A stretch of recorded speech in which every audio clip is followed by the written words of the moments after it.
Okay, good morning. देखो, last class के अंदर हमने बेसिकली जो कॉन्सेप्ट डिस्कस किया था, तो आज हम आगे कॉन्सेप्ट बात करेंगे। तो मैं लास्ट क्लास की बात करूँ तो लास्ट क्लास के अंदर हमने क्या कॉन्सेप्ट कंप्लीट किया था? इंस्ट्रक्शंस के साइकिल्स के बारे में स्टडी की थी। और लास्ट क्लास में इंस्ट्रक्शंस के साइकिल्स की बात करें तो लास्ट क्लास में समझा था, जब भी किसी पर्टिकुलर इंस्ट्रक्शन को हम एग्जीक्यूट करने की बात करते हैं तो इंस्ट्रक्शंस को एग्जीक्यूट करने के लिए हमारी कौन कौन सी स्टेज होती है। ठीक है, तो इंस्ट्रक्शन एग्जीक्यूट करने के लिए हमारे पास में जो पर्टिकुलर इंस्ट्रक्शंस है वो हमारे पास में मेन मेमोरी में होती है ना। मेन मेमोरी मतलब रैम में होती है। तो सबसे पहले इंस्ट्रक्शंस को मेन मेमोरी से कहाँ पे लाया जाता है? मेन मेमोरी से सीपीयू पास लाया जाता है। और मेन मेमोरी से इंस्ट्रक्शन को सीपीयू पास लाना आपका फेच साइकिल कहलाता है। इंस्ट्रक्शन फेच कहलाता है। ठीक, फिर इंस्ट्रक्शंस को फेच करने के बाद में हम उसको क्या करते हैं? डिकोड करते हैं, ओपन कर देखते हैं कि हमें उस इंस्ट्रक्शंस में कौन सा ऑपरेशन कौन से डेटा पे परफॉर्म करना है, जिसको हम क्या कहते हैं? इंस्ट्रक्शंस डिकोड कहते हैं।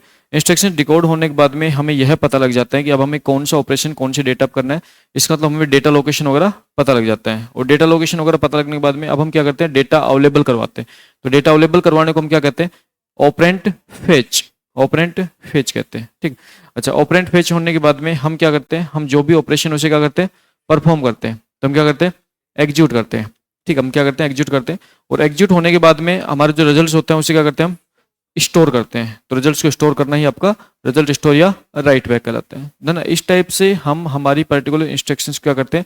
एग्जीक्यूट करते हैं। अब जनरली अगर बात करें तो कंप्यूटर सिस्टम में जो इंस्ट्रक्शंस का एग्जीक्यूशन होता है, तो इंस्ट्रक्शन के एग्जीक्यूशन के लिए हमारा एक कॉन्सेप्ट है जिसको हम कहते हैं पाइपलाइनिंग, है ना। पाइपलाइन कॉन्सेप्ट की बात करते हैं। और पाइपलाइन कॉन्सेप्ट का मतलब क्या होता है वो सारी चीज समझते हैं। तो आज की क्लास में डिस्कशन करेंगे पाइपलाइन कॉन्सेप्ट को। तो देखो, पॉइंट समझो चले।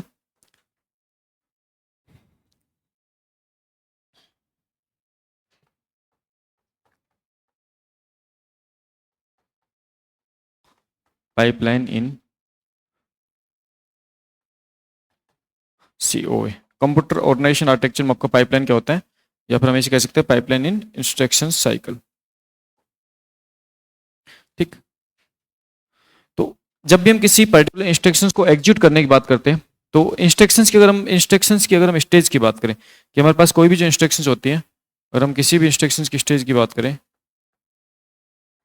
हम कहते हैं हमारे पास में कोई पर्टिकुलर इंस्ट्रक्शंस है, इंस्ट्रक्शन स्टेज की अगर हम बात करें तो यहाँ पे कहते हैं हमारे पास में हम जनरली इंस्ट्रक्शंस को क्या करते हैं? हम यहाँ पे 5 स्टेज के अंदर क्या करते हैं? एग्जीक्यूट करवाते हैं। ठीक, तो सबसे पहले हमारे पास में जब फर्स्ट स्टेज की बात करते हैं इंस्ट्रक्शंस के अंदर, तो सबसे पहले क्या होती है हमारे पास में? इंस्ट्रक्शंस को फैच किया जाता है। ठीक, इंस्ट्रक्शंस क्या होती है आपकी? फेच होती है। ठीक है ना, इंस्ट्रक्शन फेच को हम फेच साइकिल पे कहते हैं। तो यहाँ पे इंस्ट्रक्शन सबसे पहले क्या होगी? आपकी फेच होगी। ठीक है, फिर अगर नेक्स्ट बात करें तो नेक्स्ट क्या होगा? इंस्ट्रक्शन क्या होगी? डिकोड होगी। तो हम इंस्ट्रक्शंस फेच करने के बाद क्या करेंगे? हम इंस्ट्रक्शंस क्या करेंगे? इंस्ट्रक्शंस डिकोड करेंगे, है ना। तो इसको डिकोड साइकिल कहते हैं। तो इसे हम कहते हैं इंस्ट्रक्शन डिकोड, या इसे डिकोड साइकिल कहते हैं। थर्ड अगर बात करें तो थर्ड हम क्या करेंगे? Operand fetch. ऑपरेंट फेच करते हैं। और ऑपरेंट फेच करने का मतलब है कि यहाँ पे अब हम क्या करने वाले हैं? अब हम डेटा अवेलेबल करवाने वाले हैं।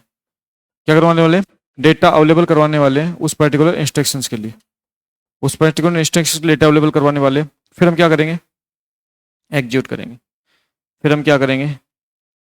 एग्जीक्यूट करेंगे। तो इंस्ट्रक्शंस को अब हम यहाँ पे क्या करेंगे? एग्जीक्यूट करने वाले हैं, है ना। एग्जीक्यूट करने वाले हैं। फिर उसके बाद हम बात करें तो इंस्ट्रक्शन क्या करेंगे? हम क्या करेंगे? स्टोर करेंगे, या फिर इसे क्या कहते हैं? राइट बैक कहते हैं। स्टोर करेंगे या फिर हम क्या कहते हैं? राइट बैक, है ना। तो हम राइट बैक करेंगे। ठीक है, देखो इस टाइप से हमारी जो भी इंस्ट्रक्शंस होती है उसको हम 5 स्टेज में क्या करते हैं? कंप्लीट करते हैं। और 5 स्टेज में कंप्लीट करने का मतलब है कि यहाँ पे हमारे पास में जो पर्टिकुलर इंस्ट्रक्शंस है उस इंस्ट्रक्शंस को हम सीपीयू क्या करवा रहे हैं? एग्जीक्यूट करवा रहे हैं। ठीक है, तो यहाँ पे हम सीपीयू जब एग्जीक्यूट करवा रहे हैं तो अब हमारे जो जो अगर जनरल कंसेप्ट की बात करें तो देखो, सीपीयू के अंदर बेसिकली क्या होता है? क्लॉक साइकिल होता है। सीपीयू में क्या होता है? क्लॉक साइकिल चलता है। तो सीपीयू अगर क्लॉक साइकिल की बात करें, कहते हैं ना सीपीयू की जो स्पीड होती है, जैसे हम जनरल बात करते हैं, हम जब बात करते हैं कि सीपीयू की जो स्पीड होती है, हमारा जो सेंट्रल प्रोसेसिंग यूनिट सीपीयू जो होता है, और सीपीयू में अगर हम बात करें स्पेसिफिक बात करें किसकी? हम अगर प्रोसेसर की बात करें, किसकी बात करें? हम प्रोसेसर की बात करें, तो हम कहते हैं कि हमारे पास में यहाँ पे क्या होती है? यहाँ पे हमारे पास क्या होता है? क्लॉक होता है। क्या होता है? क्लॉक। अब कहोगे क्लॉक क्या होता है? बार बार आप इसका नाम है क्लॉक क्या होता है ना। तो देखो बेसिकली क्लॉक का मतलब सिंपल सी वही बात होती है कि यहाँ पे सीपीयू जो भी अपनी वर्किंग करता है, वर्किंग के लिए जो इसकी घड़ी होती है, तो वो घड़ी इसकी क्लॉक, मतलब ये आपकी किस किस पर्टिकुलर काम को कितने टाइम में कर रहा है, उसको ही हम क्या कहते हैं, सीपीयू क्लॉक कहते हैं। ठीक।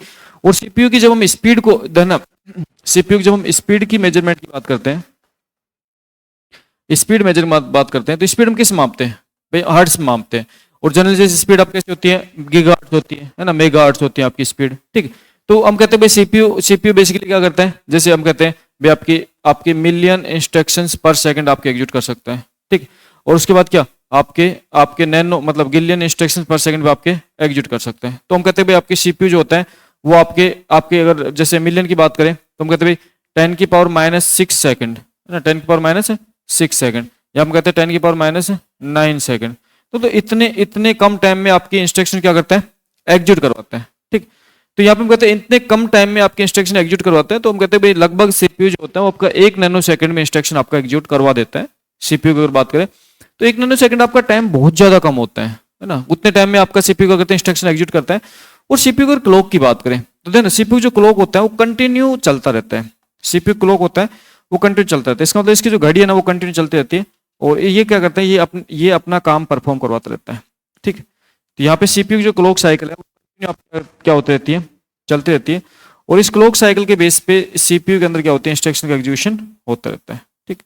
तो क्लॉक साइकिल बेस पे सीपीयू का इंस्ट्रक्शंस का एग्जीक्यूशन होता रहता है। ठीक।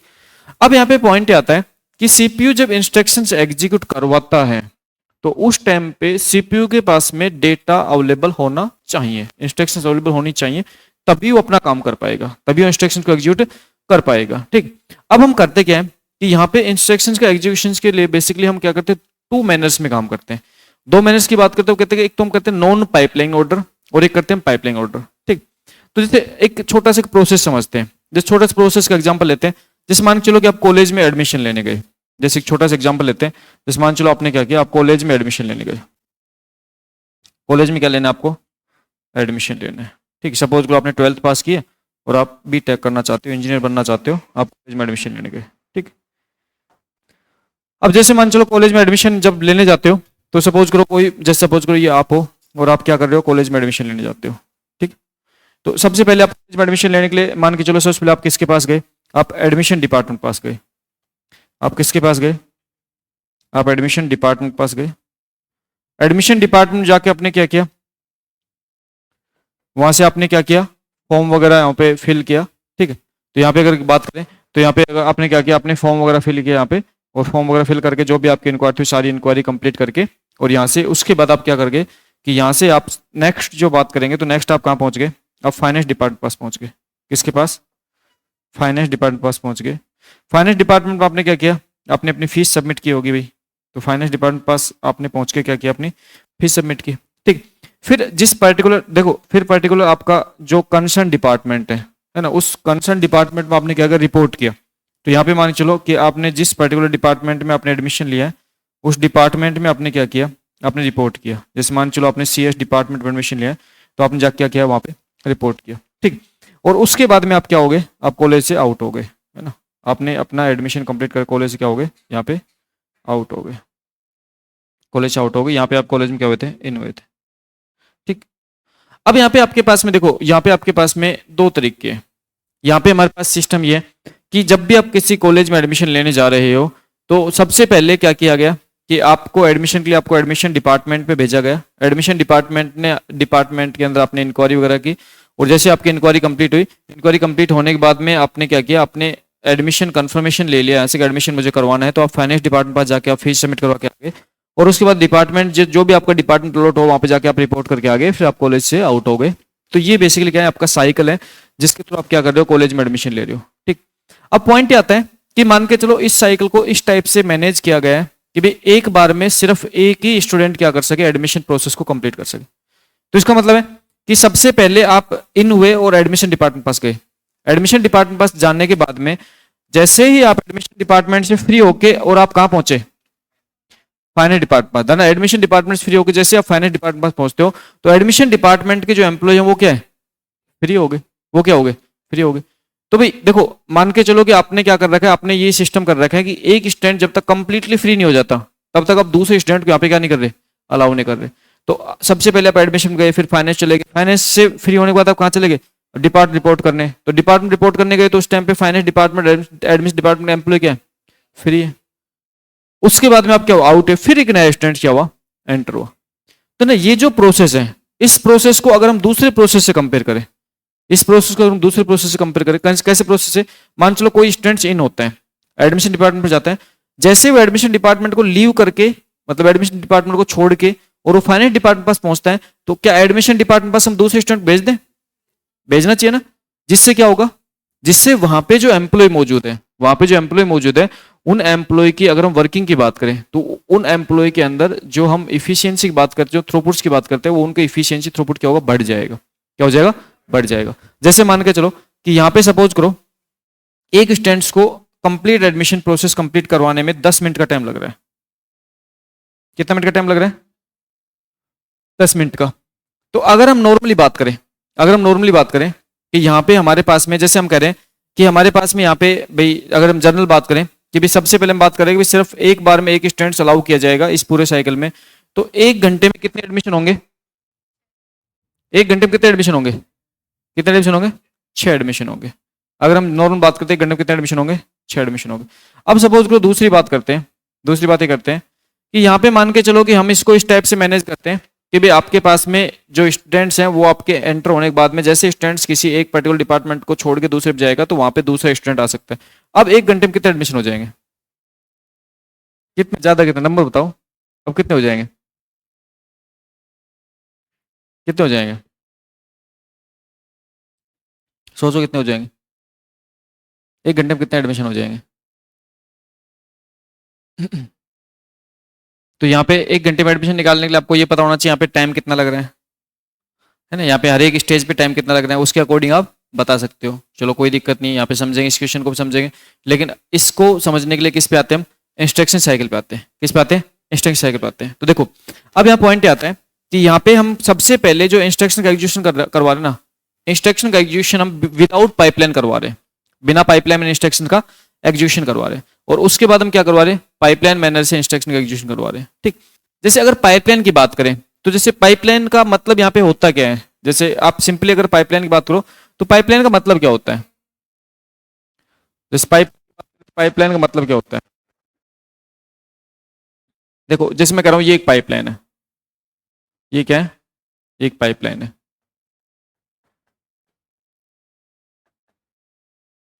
पाइपलाइन है ना। अब इस पाइपलाइन में मान के चलो कि हम क्या कर रहे हैं, हम इस पाइपलाइन में पानी का फ्लो कर रहे हैं, है ना, पानी का फ्लो कर रहे हैं। तो पानी का जब फ्लो करते हैं पाइपलाइन में तो कैसे होता है भाई, कैसे होता है पानी फ्लो, जैसे यहां से एक बार पाइपलाइन में आपने पानी डालना स्टार्ट किया, यहां से पानी डालना स्टार्ट किया तो पानी क्या करेगा, आगे बढ़ना स्टार्ट करेगा, पानी क्या करेगा, आगे बढ़ना स्टार्ट करेगा और यहाँ पे पहुंचेगा पानी। ठीक, तो देखो ना, जैसे आप पानी डालना स्टार्ट करते हो तो पानी क्या होता है, पानी कंटिन्यूसली फ्लो होता रहता है। ठीक, तो ये पानी की बजाय ना इसको इसको ऐसे समझो, जैसे बचपन में आप कुछ गेम खेलते तो उस गेम को बताता हूँ आपको, पानी की बजाय आप ऐसे समझो, ये ज्यादा अच्छे समझ में आएगा। ठीक, जैसे बचपन में याद है कि जब बड़े बड़े पाइप आपको दिखते थे तो उन पाइप में से आप क्रॉस होने की कोशिश करते थे, है ना, बड़े बड़े पाइप दिखते थे, पाइप को क्रॉस होने की कोशिश करते थे ना, ऐसे नहीं हुए कभी क्रॉस, बचपन में ऐसे अपराध नहीं करते थे क्या। तो देखो यहाँ पे मान के चलो कि सपोज करो कि स्कूल से कुछ बच्चे जा रहे हैं, है ना, छोटे छोटे बच्चे स्कूल जा रहे हैं और उनको एक पाइप क्या दिख गया, एक पाइप रखा हुआ दिख गया, बहुत बड़ा सा पाइप है। अब वो क्या कर रहे हैं, वो खेलने के लिए उस पाइप्स को क्रॉस करने की बात कर रहे हैं। ठीक, तो सबसे पहले जो पहला बच्चा है, सबसे पहले पहला बच्चा है, अब वो क्या करेगा, लेट के क्रॉस करेगा ना, है ना, खड़ा होकर नहीं कर सकता, लेट के क्रॉस करेगा ना, ऐसे ना। अब वो क्या कर रहे हैं, पहला बच्चा कर रहा है, लेट के कर रहा है, क्रॉस कर रहे हैं। अब देखो जैसे पहला बच्चा लेट के क्रॉस कर रहा है तो ये क्या करेगा, आगे बढ़ता चल जाएगा। ठीक, आगे बढ़ चल जाएगा, यहाँ पे आएगा, ठीक, ऐसे आगे बढ़ जा रहा है। देखो ना, जैसे आगे बढ़ता जा रहा है तो इसका मतलब इसके पीछे पीछे दूसरा जो इसका साथी है वो भी क्या कर सकते हैं, पाइपलाइन में इसमें आ सकता है। ठीक है, आगे पीछे वो दूसरे क्या कर सकते हैं, आ सकते हैं। ठीक है, सपोज करो यहाँ से इस पर्टिकुलर पाइपलाइन में यहाँ से लेके और यहाँ तक टोटल जो टाइम लग रहा है वो सपोज कितना मिनट लग रहा है, 10 मिनट लग रहा है। कितना टाइम लग रहा है, 10 मिनट लग रहा है। ठीक, और यहाँ पे मान के चलो हमारे पास टोटल कितने स्टूडेंट, सपोज कितने स्टूडेंट्स हैं, 50 स्टूडेंट है, कितने 50 स्टूडेंट है। ठीक, अब जो पहला स्टूडेंट है ना वो पाइप को क्रॉस करेगा तो पहले स्टैंड्स को पाइप को क्रॉस करने में कितना टाइम लगेगा? पहले कितना टाइम लगेगा? 10 मिनट टाइम लगेगा। कितना टाइम लगेगा? 10 मिनट का। ठीक है, यहां से लेके यहां तक ट्रेवल्स करने में पहले स्टैंड्स कितना टाइम लगा रहा है? 10 मिनट।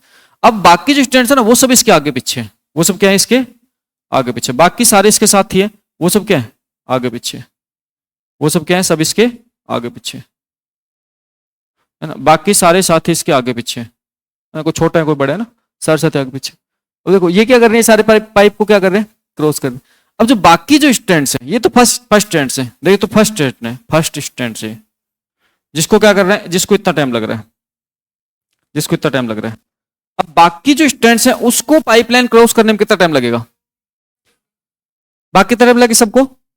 बाकी सब आगे पीछे जा रहे हैं, तो हम मान के चल रहे हैं कि बाकी सारे के सारे अब क्या कर रहे हैं? अब हर एक मिनट में एक स्टैंड्स क्या कर रहे हैं? पाइप से आउट होता जा रहा है। हर एक मिनट में क्या हो रहा है? एक स्टैंड्स पाइप से आउट हो जा रहा है ना। तो यहाँ पे अगर हम टोटल टाइम बात करें तो पहले स्टैंड्स को कितना टाइम लगा? 10 मिनट। बाकी जो 49 स्टैंड्स हैं उन सबको कितना टाइम लगा? कितना टाइम लगा? एक मिनट लगा। कितना टाइम लगा? एक मिनट। तो यहाँ पे अगर हम टाइम की बात करें तो ओवरऑल टाइम बात करें तो 59 मिनट टाइम लगा कितने स्टैंड्स को क्रॉस होने में? कितने स्टूडेंट्स क्रॉस होने में? 50 स्टूडेंट्स को क्रॉस होने में। कितना टाइम लगा? 59 मिनट्स का टाइम लगा 50 स्टूडेंट्स को क्रॉस होने में। ठीक, अब मान के चलो इसको है ना दूसरे मैनर समझते हैं। दूसरे मैनर क्या समझते हैं कि मान के चलो यहां पे हम कह रहे हैं कि आगे पीछे स्टूडेंट्स क्या कर रहे हैं? क्रॉस कर रहे हैं। अब हम करें भाई सबसे पहले यहां पे क्या किया जाएगा? एक स्टूडेंट्स को पाइपलाइन भेजा जाएगा। एक स्टूडेंट्स पाइपलाइन भेजा जाएगा। पाइपलाइन भेजने के बाद में जब तक वो स्टूडेंट्स दूसरे छोर पे नहीं पहुंच जाता और पाइपलाइन से बाहर नहीं निकल जाता तब तक दूसरा स्टूडेंट्स पाइपलाइन के अंदर नहीं जाएगा। मतलब है कि यहां पे मैं कहना चाह रहा हूं कि अभी हम क्या कर रहे हैं? इसको चेंज कर रहे हैं, इस सिनेरियो को चेंज कर रहे हैं। यहां पे हमारे पास कितने स्टूडेंट्स है? 50 स्टूडेंट्स है। 50 बच्चे, छोटे छोटे बच्चे 50 है ना। 50 बच्चों को हमें क्या करना है? इस पाइपलाइन से क्रॉस करवाना है। ठीक, अब यहाँ पे 50 बच्चे थे ना, ये 50 बच्चे थे और ये 50 बच्चे पाइपलाइन में क्रॉस कैसे हो रहे हैं? ओवरलैप मैनर में क्रॉस हो रहे हैं ना। इसको बोलते हैं ओवरलैपिंग मैनर। क्या बोलते हैं? Overlapping. Overlapping manner. Overlapping manner में क्या कर रहे हैं? इसको क्रॉस कर रहे हैं। ठीक, आगे पीछे क्या कर रहे हैं? स्टूडेंट्स ओवरलैपिंग मैनर में क्या कर रहे हैं? क्रॉस कर रहे हैं। मतलब एक स्टूडेंट पाइप के अंदर चला गया, जैसे दूसरे स्टूडेंट जगह मिली पाइप में जाने की, वो भी चला गया पाइप में, तीसरा चला गया, चौथा चला गया। आगे पीछे स्टूडेंट्स क्या कर रहे हैं? पाइप में जाते जा रहे हैं। और फिर क्या कर रहे हैं? पहले स्टूडेंट्स पाइप को क्रॉस करने में 10 मिनट लगाएगा, बट बाकी आगे जो पाइप है ना, आगे जो स्टूडेंट्स है वो हर एक मिनट में एक स्टूडेंट्स क्या कर रहा है? पाइप को क्रॉस कर रहे हैं। मतलब स्टूडेंट्स जो पाइप को क्रॉस कर रहे हैं 10 मिनट में ही कर रहे हैं, लेकिन हमारे पास में यहाँ पे हर एक मिनट में नया स्टूडेंट्स क्या कर रहा है? बाहर आ रहा है। एक मिनट में नया स्टूडेंट्स क्या कर रहा है? बाहर आ रहा है। तो एक मिनट में जब नए स्टूडेंट्स बाहर आ रहे हैं तो 50 स्टूडेंट्स को इस पाइप को क्रॉस करने में सिर्फ कितना मिनट लग रहा है? 59 मिनट्स का समय लग रहा है। ठीक, अब यहाँ पे हम क्या कर रहे हैं कि सबसे पहले पहला स्टूडेंट्स है वो पाइप के बाहर खड़ा है, इसको लेटाया गया पाइप में लेटा के इसको क्या किया गया? इसको आगे के लिए भेजा गया। अब यहाँ पे स्टूडेंट्स है ना, ये देखो ये स्टूडेंट्स पाइप में जा रहा है, ये स्टूडेंट पाइप में जा रहा है और यहाँ पहुंच गया। और उसके बाद मान चलो पाइप में कहाँ पहुंच गया? ये पाइप से बाहर निकल गया, ये बाहर निकल गया। अब ये देखो ना, ये फर्स्ट स्टूडेंट्स है, ये पहला स्टूडेंट्स है, ये पहला स्टूडेंट्स है, पहला स्टूडेंट्स है, ये पहला स्टूडेंट्स है, ये पहला स्टूडेंट्स है। और इसको इस पाइप को क्रॉस करने में लगने वाला टाइम कितना मिनट है? 10 मिनट है। कितना मिनट है? 10 मिनट। ना यहाँ पे पहला स्टूडेंट 10 मिनट में पाइप को क्रॉस कर रहा है। जब पहला स्टूडेंट यहाँ पे पहुंचने के बाद में ऊपर हाथ कर देता मैं पहुंच गया, तो फिर क्या करेगा? नया स्टूडेंट इस पाइप को क्रॉस करेगा। तो अब यहाँ पे अगर टोटल टाइम की बात करो तो अब टोटल टाइम कितना लगेगा? कितना लगेगा? कितना लगेगा? 50 स्टूडेंट्स हैं, प्रत्येक स्टूडेंट कितना टाइम लग रहा है? 10 मिनट लग रहा है। कितना टाइम लगेगा? 500 मिनट। बस यही एक फॉर्मूला होता है पाइपलाइन में, यही समझना होता है, बस इतना ही होता है पाइपलाइन। इसी को कहते हैं पाइपलाइन कॉन्सेप्ट। अगर ये फॉर्मूला समझ जाओगे ना तो यहाँ पे क्या हो जाएगा आपका? इजीली क्या हो जाएगा आपका? सोल्व हो जाएगा।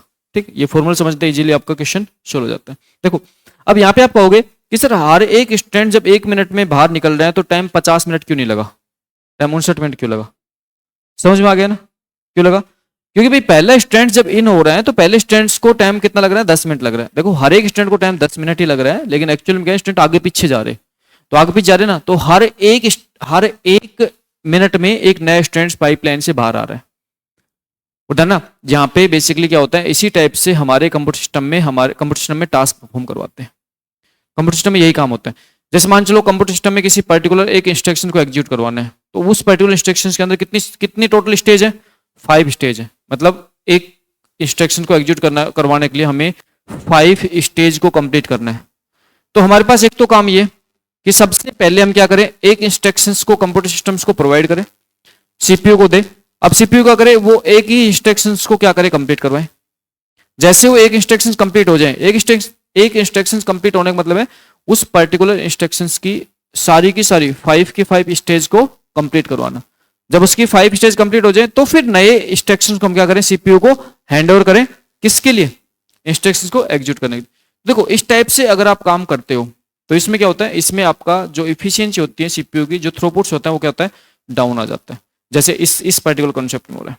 इस पर्टिकुलर कॉन्सेप्ट में क्या हो रहा है कि यहाँ पे इफिशियंसी बहुत ज्यादा कम होगी। सोच देखो कि 50 स्टूडेंट्स को इस पाइपलाइन से क्रॉस करने में कितना टाइम लग रहा है, 500 मिनट लग रहा है। जबकि इसी काम को अगर आपने पाइपलाइन मैनेजर से करवाया तो कितना टाइम लग रहा है, मात्र 59 मिनट लग रही है। इसका मतलब है देखो कितना गुना ज्यादा थ्रूपुट बढ़ रहा है, कितनी ज्यादा इफिशियंसी बढ़ रही है ना। काम वही करवाना है। काम क्या करवाना है, एक पाइप है, इस पाइप से सभी स्टूडेंट्स को क्रॉस करवाना है। ठीक है, अब सभी स्टूडेंट जब इस पाइप को क्रॉस करेंगे तो यहां पे आपको क्रॉस करने के लिए आपको दो तरीके हैं क्रॉस करने के। इस दोनों तरीके से में एक जो फर्स्ट जो वे है जिसके अंदर हम क्या कर रहे हैं, स्टूडेंट्स को ओवरलैपिंग मैनर में हम क्या करवा रहे हैं, आगे पीछे करके हम स्टूडेंट्स को उस पाइपलाइन से क्रॉस करवा रहे हैं। और यहाँ पे दूसरे में क्या करवा रहे हैं, स्टूडेंट्स को हम क्या कर रहे हैं, एक एक स्टूडेंट्स को हम क्या करवा क्रॉस करवा रहे हैं। तो इसका मतलब है कि यहाँ पे अगर इन दोनों कॉन्सेप्ट्स की बात करें तो दोनों कॉन्सेप्ट में आपको जितना डिफरेंस दिखाई दे रहा है सेम उतना ही डिफरेंस आपका पाइपलाइन और विदाउट पाइपलाइन में आपको दिखाई देता है जब आप इंस्ट्रक्शन क्या करते हो, एग्जीक्यूट करते हो। तो बेसिकली इंस्ट्रक्शंस को एग्जीक्यूट करते समय हम क्या करेंगे, हम यहाँ पे पाइपलाइन और विदाउट पाइपलाइन मैनर्स को क्या करेंगे, काम में लेंगे। ठीक है, बट यहाँ पे कुछ ड्रॉबैक भी होता है। जैसे सपोज करो कोई उपराधि बालक है, उसने क्या कर लिया कि दूसरे की टांग पकड़ ली, है ना, वो आगे नहीं जाने दे रहा, तो क्या हो गया, ड्रॉबैक हो गया, है ना। अब वो आगे वाला वो आगे भी नहीं बढ़ पा रहा, है ना, उससे वो अपराधी बालक किसी ने धक्का दे दिया जोर से, है ना, तो चोट चाट लग जाए, तो इसका क्या होता है, नुकसान होता है ना। अकेला बालक जाएगा तो कोई नुकसान, क्या नुकसान है भाई, सिंगल स्टूडेंट्स है वो पाइपलाइन क्रॉस कर रहे हैं तो उसको क्या कोई नुकसान नहीं है। तो विदाउट पाइपलाइन नुकसान तो नहीं होता है, हम ये तो हम पता है। पाइपलाइन कॉन्सेप्ट में हमें प्रॉब्लम्स तो आती है, लेकिन प्रॉब्लम्स के साथ एफिशिएंसी थ्रूपुट बहुत ज्यादा बढ़ रहा है। तो अगर आपका थ्रूपुट बहुत ज्यादा बढ़ रहा है तो जो प्रॉब्लम्स है उसको भी हम क्या कर लेंगे, सॉर्ट आउट कर लेंगे। ठीक है, तो जो स्टूडेंट जो ऐसे कुछ स्टूडेंट ऐसे कोई बच्चे हैं जो क्या होते हैं, जो क्या उपराधी टाइप बच्चे, उनको हम क्या करेंगे, सबसे लास्ट में भेज देंगे फिर, है ना, तो रुक भाई तेरे को सबसे लास्ट में भेजेंगे ना, या सबसे पहले उसको ढकेल देंगे, तो कुछ तो सोल्यूशन ढूंढा जाता है ना। तो इसी टाइप से हम पाइपलाइन मैनेजमेंट में क्या करेंगे, सोल्यूशन ढूंढेंगे। ठीक है, 59 कैसे है, देखो पहले इसको क्रॉस करने में 10 मिनट का टाइम लग रहा है। फिर एक बार स्टूडेंट जब पहले स्टूडेंट यहाँ पहुंचे तो इसका मतलब उसके पीछे पीछे दूसरे स्टूडेंट आ रहे हैं ना, जस्ट उसके पीछे तीसरा, चौथा, पांचवा, फिर हर एक मिनट में एक स्टूडेंट नया क्या आ रहा है, बाहर आ रहा है। ठीक, तो पहले स्टूडेंट्स को टाइम 10 मिनट का टाइम लग रहा है, बट उसके बाद हर एक मिनट में एक नया स्टूडेंट बाहर आ रहा है। तो इसका मतलब है कि अब यहाँ पे आपके पास में टोटल जो 50 स्टूडेंट्स है उसको बाहर आने में कितना टाइम लगेगा, 59 मिनट्स, और यहाँ पे कितना टाइम लगेगा, 500 मिनट। ठीक है, नेक्स्ट बात करते हैं। अब देखो हम सबसे पहले देखो इंस्ट्रक्शंस का एग्जीक्यूशन करेंगे विदाउट पाइपलाइन। ठीक है, इंस्ट्रक्शन एग्जीक्यूशन विदाउट पाइपलाइन। तो हम बात करेंगे इंस्ट्रक्शंस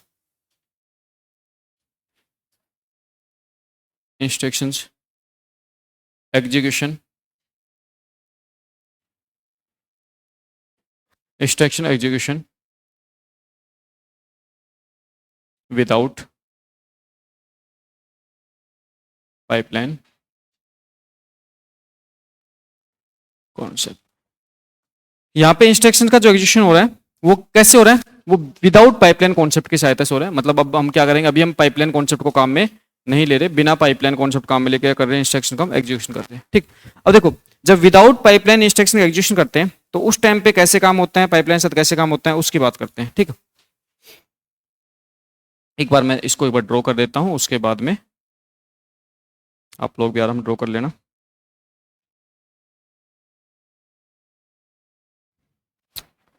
तो यहाँ पे हम क्या करेंगे, इंस्ट्रक्शन का एग्जीक्यूशन करवाने वाले हैं, किसकी सहायता से, विदाउट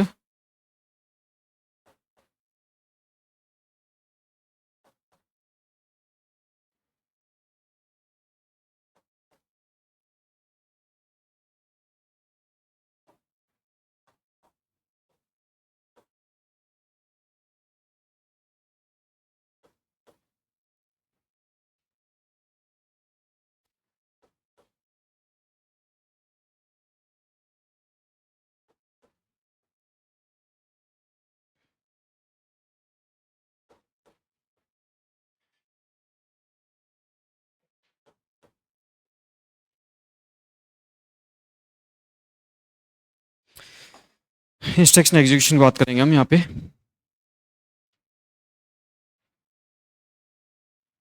सही है, सीधी लाइन है। हम्म।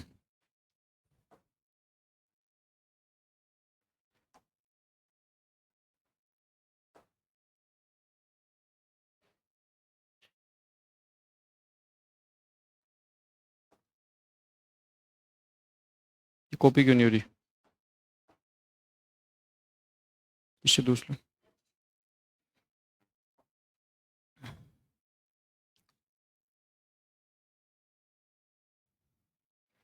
देखो, यहाँ पे पॉइंट समझो। इंस्ट्रक्शन एग्जीक्यूशन बिना पाइपलाइन करते हैं और पाइपलाइन के साथ करते हैं तो क्या मतलब होता है, देखो उसका पॉइंट का।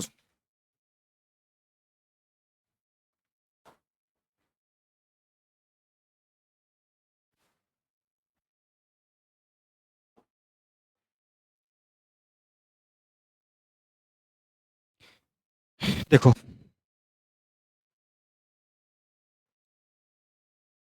हम बात कर रहे हैं इंस्ट्रक्शंस स्टेज साइकिल, ठीक है। और ये आप बात कर रहे हैं, नेक्स्ट बात करें हम सीपीयू। थोड़ा सा इसको कम कर देता हूँ।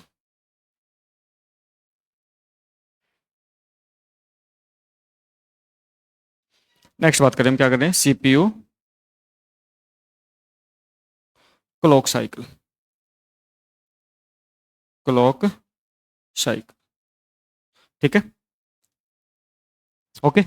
देखो, अगर यहाँ पे हम बात करें तो हमारे पास में सबसे पहले हम कह रहे हैं कि हमारी जो इंस्ट्रक्शंस का एग्जीक्यूशन हो रहा है विदाउट क्या आ रहा है, विदाउट पाइपलाइन मैनर में हो रहा है। तो विदाउट पाइपलाइन मैनर मतलब होता है कि इंस्ट्रक्शंस की जितने भी स्टेज होती है, जैसे हम कहते हैं जनरली हम बात करते हैं इंस्ट्रक्शन स्टेज की बात करते हैं, हम कह रहे हैं पहले स्टेज कौन सी है, S1 स्टेज है, फिर S2 स्टेज है, फिर S3 स्टेज है, फिर S4 है, फिर S5 है, 5 है, ठीक है। साइकिल में कह रहे हैं one first cycle, second cycle, third, fourth, fifth, sixth, 7, 8, 9, 10, 11, 12, ऐसे ना, इस टाइप से साइकिल है, ठीक।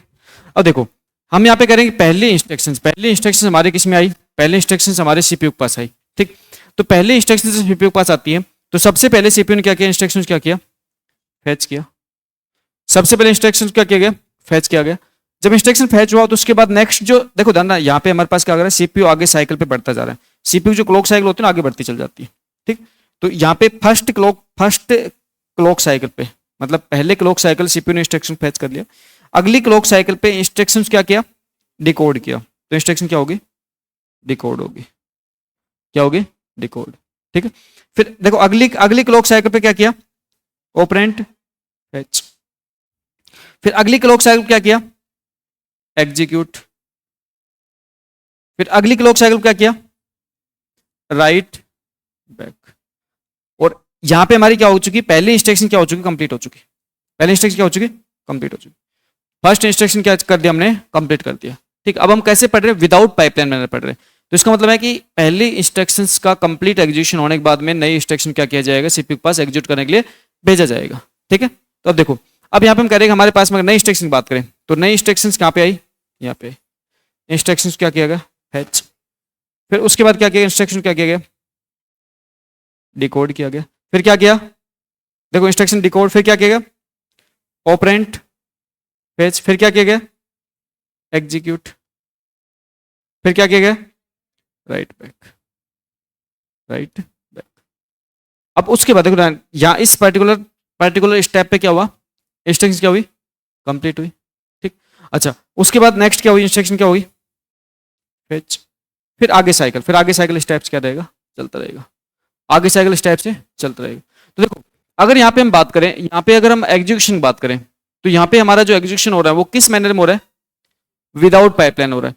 तो विदाउट पाइपलाइन इंस्ट्रक्शन एग्जीक्यूशन की बात करें तो यहाँ पे हमारे जो क्लॉक साइकिल है, जो क्लॉक साइकिल के बेस पे कितनी इंस्ट्रक्शन एग्जीक्यूट हो पा रही है, कितनी स्टेज कंप्लीट कर पा रहे हैं प्रत्येक क्लॉक साइकिल। देखो, जो क्लॉक साइकिल है उसके बेस की बात करें तो हम कहते हैं कि हमारे पास में जितनी भी स्टेज होती है उतनी स्टेज के अकॉर्डिंग हमें उतने ही क्लॉक साइकिल क्या करने पड़ते हैं, कंज्यूम करने पड़ते हैं। जितनी स्टेज होती है उतने ही क्लॉक साइकिल में कंज्यूम करने पड़ते हैं, ठीक है। तो यहाँ पे क्लॉक साइकिल्स और यहाँ पे हमारी जो स्टेज होती है वो आपकी मल्टीप्लाई होके और आपके सीपीयू की जो हम बात करते हैं, इफिशियंसी की बात करते हैं, थ्रूपुट की बात करते हैं, वो कैलकुलेट होता है। लेकिन जब इसी को हम पाइपलाइन मैनेजमेंट करेंगे तो कॉन्सेप्ट क्या हो जाएगा, चेंज हो जाएगा। ठीक है, एक बार नोट डाउन करो फिर आगे बढ़ते हैं। ये नोट डाउन करने की जरूरत नहीं है, ये तो जस्ट समझाने के लिए था। ये नोट डाउन कर लिया, एक बार नोट डाउन स्टार्ट करो फिर आगे बढ़ते हैं।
पाइपलाइन में packed water slide in water park, packed water slide, अरे पाइपलाइन कॉन्सेप्ट को वाटर पार्क में यूज नहीं किया जाता। वाटर पार्क में पाइपलाइन यूज नहीं होती है, ठीक है, मत कर देना गलती से पाइपलाइन यूज, है ना, पता लगे आगे पीछे भेजते जा रहे हो ना, नीचे जा जाके एक के ऊपर एक गिरता जा रहा है। पाइपलाइन कॉन्सेप्ट को वाटर पार्क में यूज नहीं किया जाता, विदाउट पाइपलाइन चलता है वहां पे।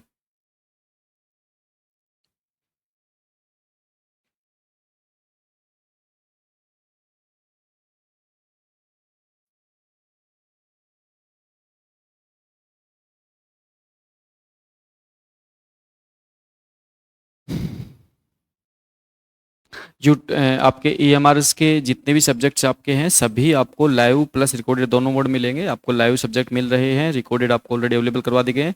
बाकी सब्जेक्ट डीबीएमएस नेटवर्क सब लाइव मिलेंगे आपका, निश्चिंत रहो। ये नोट डाउन हो गया नोट डाउन, ये रहने दो, ये नोट डाउन करो।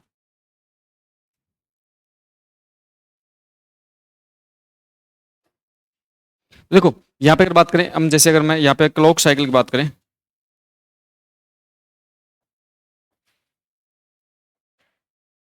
सीपीयू अगर क्लॉक साइकिल की बात करें, तो ना सीपीयू क्लॉक साइकिल निकालने के लिए यहाँ पे हमारा जो फॉर्मूला होता है वो फॉर्मूला होता है के मल्टीप्लाई एन, के मतलब नंबर ऑफ इंस्ट्रक्शंस, और एन मतलब number of stage, number of stage, ठीक है, नंबर ऑफ स्टेज है ना। तो ये अगर मैं इसकी इसकी बात करूं तो भाई हमने कितनी इंस्ट्रक्शन एग्जीक्यूट किए, यहाँ पे अगर इसकी बात करूं तो हमने कितने इंस्ट्रक्शन किए एग्जीक्यूट किए, 2 इंस्ट्रक्शन एग्जीक्यूट किए, और कितने स्टेज हैं, 5 स्टेज हैं, तो कितना टाइम लग रहा है, 10 क्लॉक साइकिल लग रहा है। ठीक है ना, कई बार एग्जाम में आपसे डायरेक्टली क्वेश्चन पूछ लेता है, कई बार एग्जाम में आपसे डायरेक्टली क्वेश्चन पूछ लेता है कि विदाउट पाइपलाइन आपको कितने क्लॉक साइकिल में कंप्लीट करना पड़ेगा।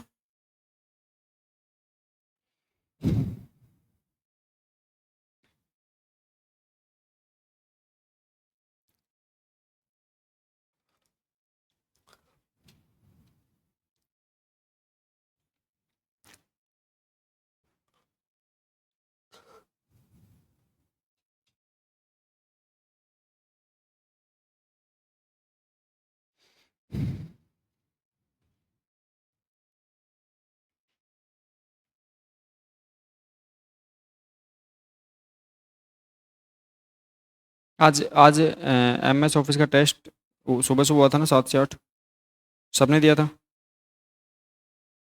सबने दिया था, किसने नहीं दिया टेस्ट?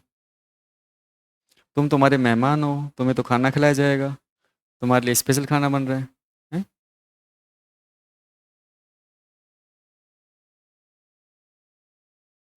सुबह सुबह 7 से 8 बजे के बीच में जो टेस्ट हुआ था MS ऑफिस का, वो सभी के लिए था ना। तुम्हारे लिए अलग से खाना खिला के तुम्हें टेस्ट नहीं करवाया जाएगा।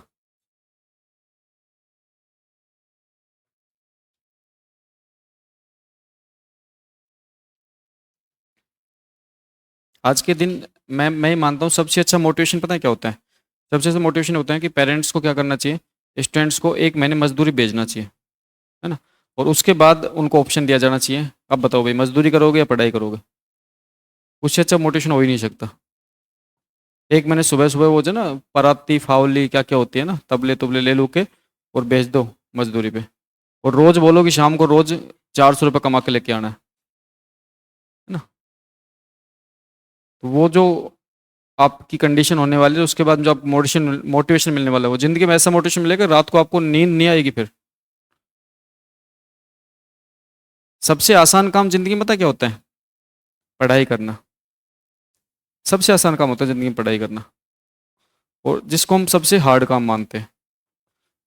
अब सोच देखो, लाइब्रेरी में AC के हवा में बैठे हो, है ना, बढ़िया से आराम से मस्त चेयर मिली हुई है, AC की हवा मिल रही है, बढ़िया दोनों टाइम बढ़िया खाना मिल रहा है शानदार, सिर्फ पढ़ना ही तो है। उससे आसान काम क्या होता है? कुछ नहीं हो सकता।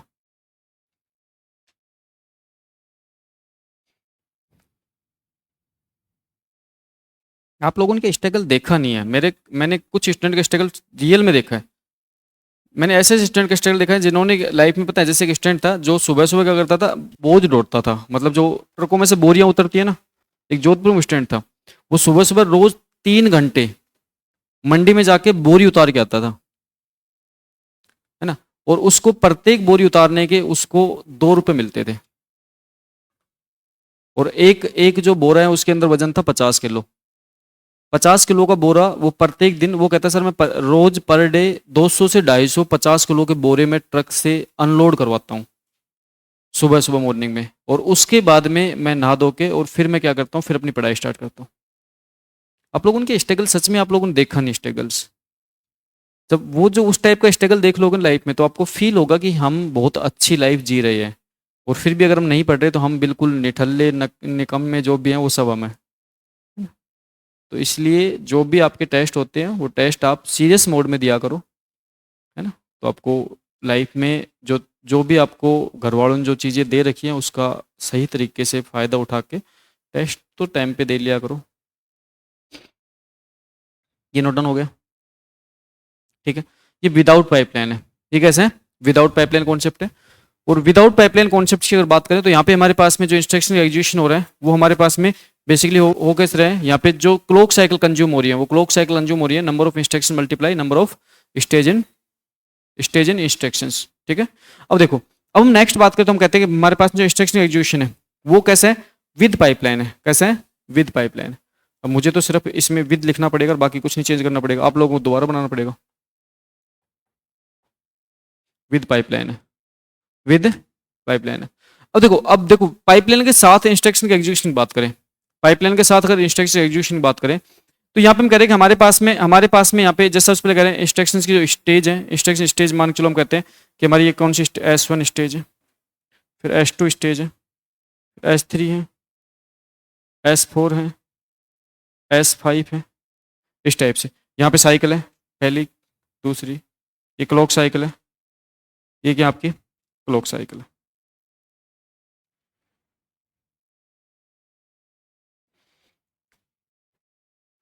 ठीक है। अब देखो, अब यहाँ पे ओवरलैपिंग मैनर में क्या होने वाले इंस्ट्रक्शन का एग्जीक्यूशन होने वाला है, ओवरलैपिंग मैनर। तो ओवरलैपिंग मैनर का मतलब क्या होता है कि यहाँ पे अब प्रत्येक क्लॉक साइकिल पे इंस्ट्रक्शंस के एग्जीक्यूशन टाइम पे एक दूसरे इंस्ट्रक्शंस की स्टेज क्या करेंगे, ओवरलैप होंगे। क्या होने वाली? ओवरलैप, है ना, एक दूसरे के ऊपर ऐसे ओवरलैप होने वाली है। ठीक।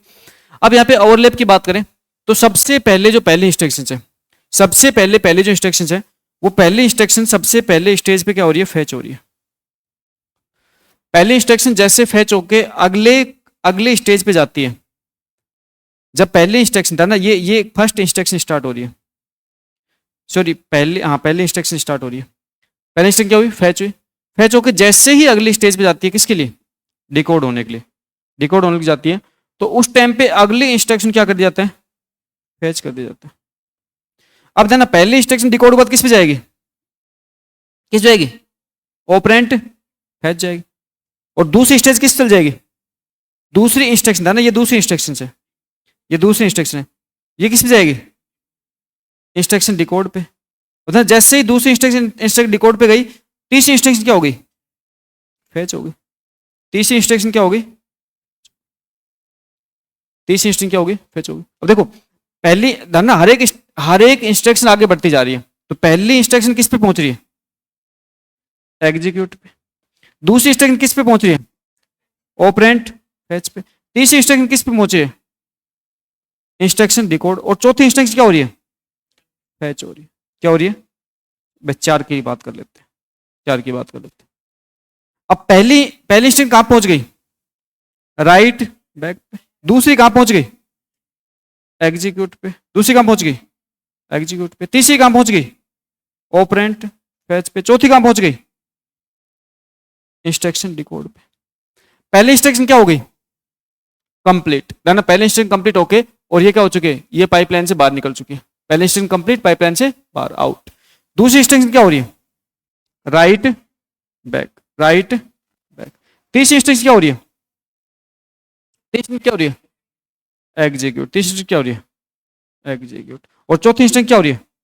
Operand, operand. अब जो पहले देखो ना, पहली इंस्ट्रक्शन निकल गई, दूसरी इंस्ट्रक्शन बाहर निकल गई, तीसरी इंस्ट्रक्शन क्या? Right back. और चौथी इंस्ट्रक्शन क्या? एग्जीक्यूट। याद है ना, instructions fetch, decode, operate fetch और एग्जीक्यूट। और फिर उसके बाद में ये इंस्ट्रक्शन क्या? Right back. उधर ना, यहाँ पे साइकिल की बात, कितने साइकिल कंप्लीट हुए? 8 साइकिल कंप्लीट हुए। कितने साइकिल कंप्लीट हुए? 8 साइकिल। अब देखो, अब यहाँ पे थोड़ा सा गहराई समझो इसको, देखो थोड़ा सा गहराई समझो चीज को, तो आपको ना एक अच्छा कॉन्सेप्ट समझ आएगा। ना पहले इंस्ट्रक्शन, देखो पहले इंस्ट्रक्शन का ये पाइपलाइन है, पहले इंस्ट्रक्शन का ये पाइपलाइन है। अगर पहले इंस्ट्रक्शन ये पाइपलाइन है, ठीक। दूसरी इंस्ट्रक्शन बात, दूसरी इंस्ट्रक्शन का ये पाइपलाइन है। अगर दूसरी इंस्ट्रक्शन की बात करूं, तो दूसरी इंस्ट्रक्शन क्या? ये पाइपलाइन है, ये पाइपलाइन। इसी टाइप से तीसरी इंस्ट्रक्शन पाइपलाइन, इसी टाइप चौथी इंस्ट्रक्शन पाइपलाइन है। ये सबका क्या है? पाइपलाइन है, ठीक। तो अगर आप यहाँ पे इसको थोड़ा सा गौर से देखोगे, तो सबसे पहले पहली इंस्ट्रक्शंस को कंप्लीट होने में कितने साइकिल लगे? 5 साइकिल, है ना। पहली इंस्ट्रक्शंस को कंप्लीट होने में कितने साइकिल लगे? 5 साइकिल। उसके बाद में हर एक साइकिल पे एक इंस्ट्रक्शन कंप्लीट होती जा रही है। उसके बाद में हर एक साइकिल पे एक इंस्ट्रक्शन क्या हो रही है? कंप्लीट हो रही है। आप गौर से देखोगे तो आपको दिखाई दे रहा है कि पहली इंस्ट्रक्शंस को कंप्लीट होने में जरूर 5 साइकिल लगी है, लेकिन उसके बाद में हर एक साइकिल पे एक इंस्ट्रक्शन क्या हो रही है? कंप्लीट हो रही है। कंप्लीट, ये क्या हो रही है? कंप्लीट। हर एक साइकिल पे, हर एक साइकिल क्या मिलेगा आपको? कंप्लीट। हर एक साइकिल पे एक इंस्ट्रक्शन क्या हो रही है? कंप्लीट। हर एक साइकिल पे एक इंस्ट्रक्शन कंप्लीट हो रही है। इसका मतलब होता है जो पाइपलाइन होता है ना, उसका सीपीआई क्या होता है? 1 होता है। साइकिल पर इंस्ट्रक्शन क्या होता है? 1 होता है। तो पाइपलाइन का जो सीपीआई होता है, पाइपलाइन जो सीपीआई होता है, सीपीआई, सीपीआई का मतलब होता है साइकिल पर इंस्ट्रक्शन। आप अगर सक्सेसफुली किसी पाइपलाइन को इंप्लीमेंट करते हो, तो पाइपलाइन का जो सीपीआई होता है वो हमेशा और हमेशा कितना होता है? एग्जाम में डायरेक्टली क्वेश्चन बनता है, एग्जाम में डायरेक्टली सीधा सीधा क्वेश्चन बनता है कि पाइपलाइन का सीपीआई क्या होता है। तो पाइपलाइन सीपीआई क्या होता है? 1 होता है। आप देख पा रहे हो, यहाँ पे देख पा रहे हो, पाइपलाइन सीपीआई क्या होता है? 1 होता है। अब देखो, अब यहाँ पे अगर मैं टोटल साइकिल की बात करूं, अगर यहाँ पे टोटल साइकिल की बात करूं, अगर मैं आपसे टोटल साइकिल की बात करूं या इफिशियंसी की बात करूं, यहाँ पे मैं, या मैं इफिशियंसी की बात करूं, क्या हो जाएगा भाई? इसकी इफिशियंसी कैसे निकालोगे? फॉर्मूला क्या बन जाएगा? के, के प्लस एन माइनस, के यहाँ पे क्या है? Number of instructions. के यहाँ पे क्या है? Number of instructions, number of instructions है। कि यहाँ पे आपकी नंबर ऑफ इंस्ट्रक्शन है, एन क्या है भाई यहाँ पे, नंबर ऑफ स्टेज पर इंस्ट्रक्शंस, नंबर ऑफ स्टेज पर इंस्ट्रक्शन। तो अगर मैं यहाँ पे आपसे इस पर्टिकुलर क्वेश्चंस की बात करूं तो इस पर्टिकुलर क्वेश्चंस के अंदर जो आपकी इफिशिएंसी आने वाली, जो साइकिल आने वाली है, वो कितने आने वाली है, कितनी इंस्ट्रक्शंस हैं, 4 प्लस 5 माइनस 4 प्लस 4, 8 साइकिल। क्या सही बात है? क्या मेरे फॉर्मूला का अकॉर्डिंग आंसर सही है? बिल्कुल सही है। 8 साइकिल पे आपकी सारी इंस्ट्रक्शन क्या होगी, कंप्लीट। तो ये फर्क होता है पाइपलाइन का। अगर मान के चलो ये चारों इंस्ट्रक्शंस अगर मैं विदाउट पाइपलाइन एग्जीक्यूट करवाता तो कितनी साइकिल लगती भाई आपके, कितनी साइकिल लगती, 4 को मल्टीप्लाई कैसे करोगे, 5 से, कितनी साइकिल लगती, 20। तो ये फर्क होता है आपके पाइपलाइन और विदाउट पाइपलाइन मैनर में। एक बार जल्दी से नोट डाउन कर लीजिए, एक बार जल्दी से नोट डाउन कर लीजिए।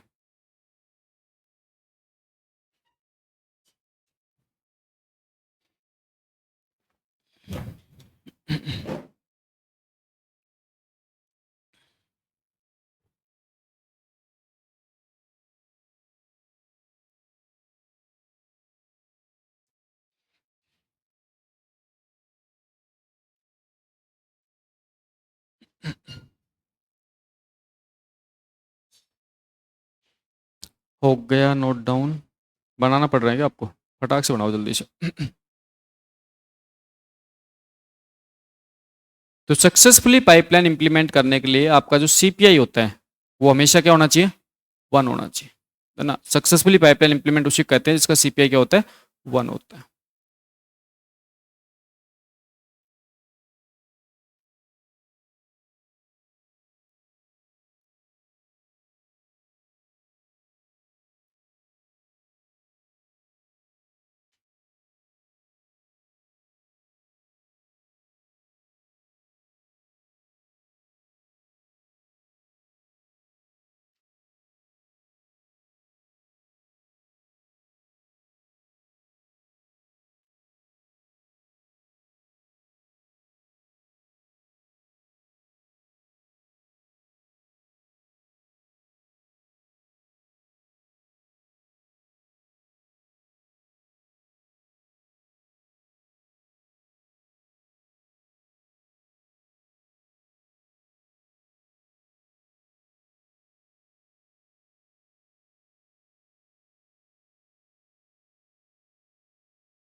हो गया नोट डाउन, हो गया।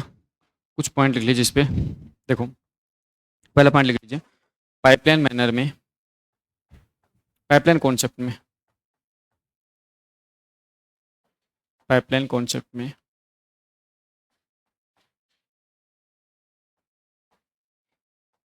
इंस्ट्रक्शन एग्जीक्यूशन,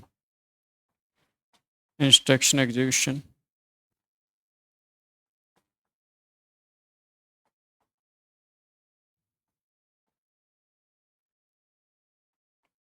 ओवरलैपिंग मैनर में करवाया जाता है, ओवरलैपिंग मैनर में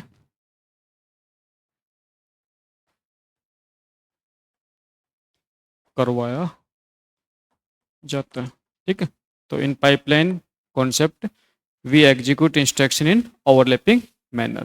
ठीक, अब इसका मतलब पाइपलाइन कॉन्सेप्ट्स के अंदर हम जो इंस्ट्रक्शन होती है उनको ओवरलैप मैनर में एग्जीक्यूट करते हैं। तो ओवरलैप मैनर का मतलब क्या, यहाँ पे क्या होता है कि पहले इंस्ट्रक्शंस के एग्जीक्यूशन को कंप्लीट किए बिना दूसरे इंस्ट्रक्शंस का एग्जीक्यूशन स्टार्ट कर दिया जाता है। ठीक है, तो इसको क्या बोलते हैं, ओवरलैपिंग मैनर। तो इसको लिख लीजिए, फर्स्ट इंस्ट्रक्शंस के एग्जीक्यूशन को कंप्लीट किए बिना, फर्स्ट इंस्ट्रक्शंस के, फर्स्ट इंस्ट्रक्शंस के एग्जीक्यूशन को कंप्लीट किए बिना, एग्जीक्यूशन को कंप्लीट किए बिना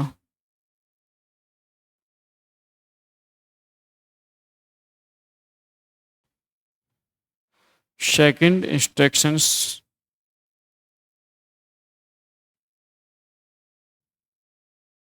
सेकंड इंस्ट्रक्शंस का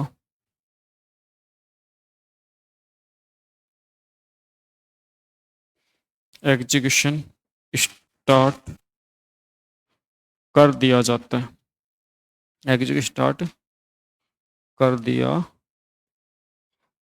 जाता है। और यह है हर, और यह है, और यह है हर, और यह प्रत्येक इंस्ट्रक्शंस के साथ होता है, और यह प्रत्येक इंस्ट्रक्शंस के लिए, और यह प्रत्येक इंस्ट्रक्शंस के लिए फॉलो किया जाता है।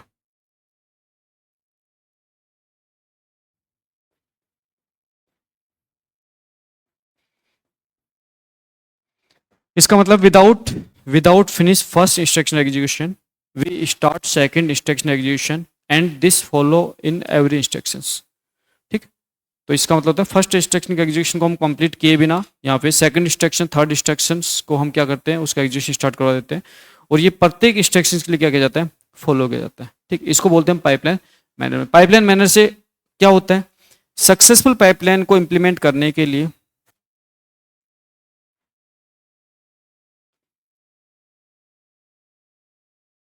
सक्सेसफुली पाइपलाइन, सक्सेसफुली पाइपलाइन को इंप्लीमेंट करने के लिए, इंप्लीमेंट्स करने के लिए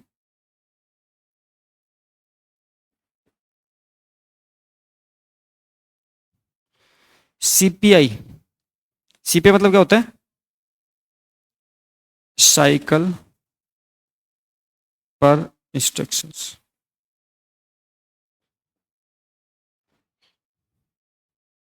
वन होता है।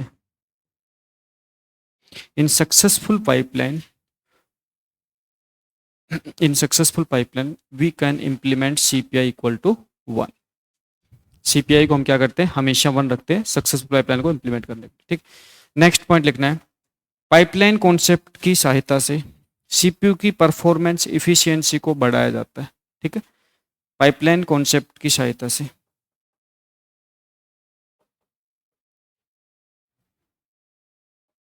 पाइपलाइन कॉन्सेप्ट की सहायता से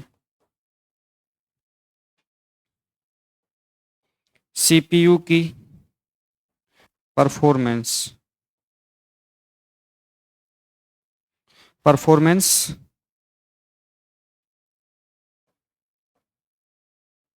इफिशियंसी इंक्रीज की जाती है।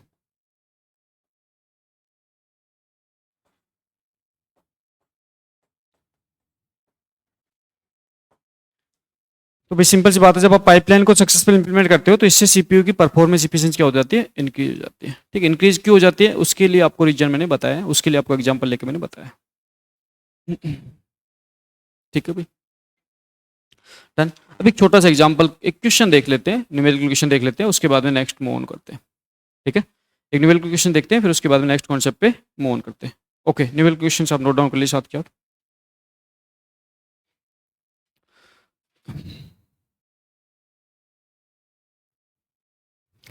Find out the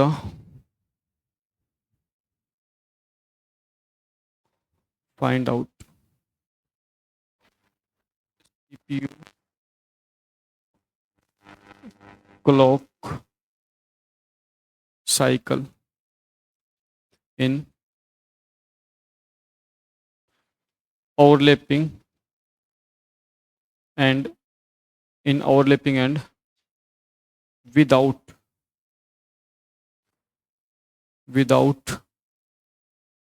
overlapping and without overlapping manner execution when 40 instructions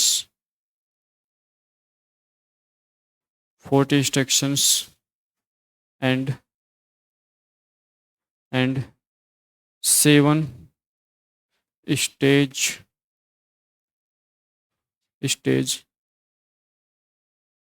need to every instructions। Hindi में लिखूँ क्या इसको, इंग्लिश में हो गया पूरा, हिंदी में लिख देता हूँ। जब 40 इंस्ट्रक्शंस 7 स्टेज को फॉलो करते हुए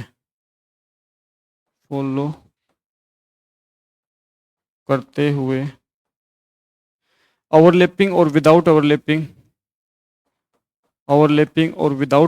मैनर में एग्जीक्यूट करवाई जाती है। ओवरलैपिंग और विदाउट ओवरलैपिंग मैनर में एग्जीक्यूट करवाई जाती है।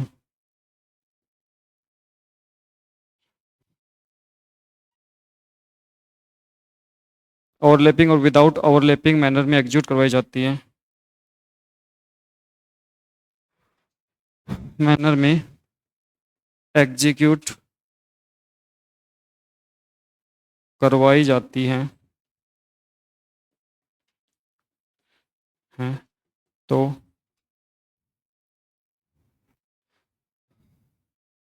सीपीआई क्या होगा,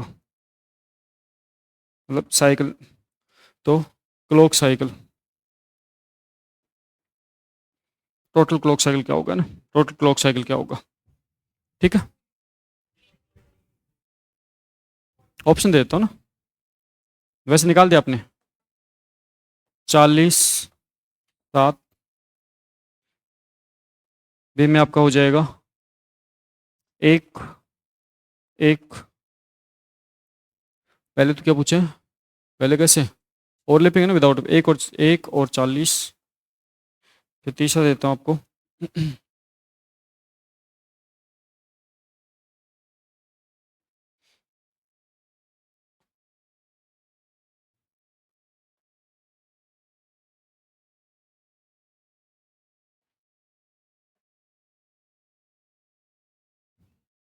व्हाट इज राइट आंसर, कौन सा राइट आंसर हो जाएगा,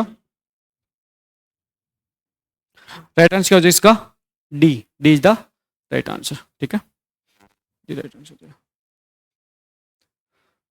ठीक है, तो भाई सिंपल सी बात है, अगर हम बात करें ओवरलैपिंग मैनर, हम ओवरलैपिंग मैनर की बात करें, ओवरलैपिंग मतलब क्या हो जाएगा भाई,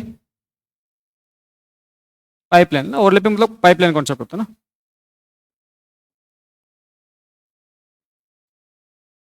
तो पाइपलाइन का जो फॉर्मूला होता है क्या होता है, के प्लस एन माइनस 1। के यहाँ पे क्या होता है, नंबर ऑफ इंस्ट्रक्शन, एन क्या होती है स्टेज पर इंस्ट्रक्शन। तो यहाँ बात करेंगे तो के क्या हो जाएगा 40 प्लस 7 माइनस 1, तो कितना हो जाएगा 46, ठीक है। ओवरलैपिंग मैंने पाइपलाइन मैनर में एग्जीक्यूट करवाने के लिए आपको 46 साइकिल की नीड होगी। और विदाउट पाइपलाइन की बात करें, विदाउट पाइपलाइन की बात करें,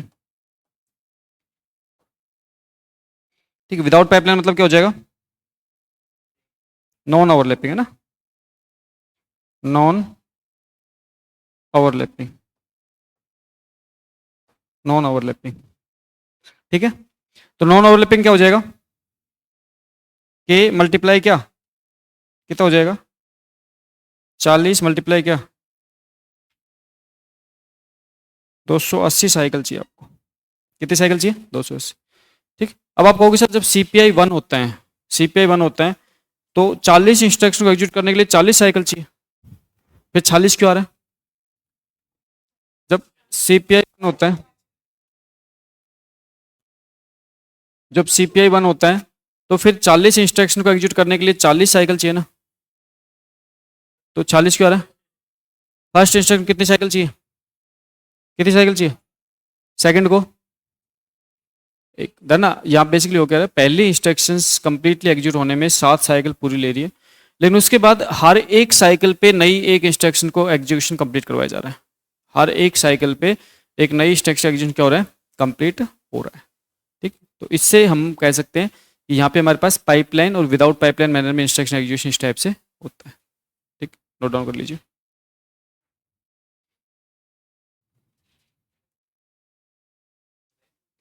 क्या कह रहे हो? स्टेज कितनी हो सकती है? एग्जाम में कितने दे सकते हैं? क्वेश्चन में तो कुछ भी दे सकते हैं।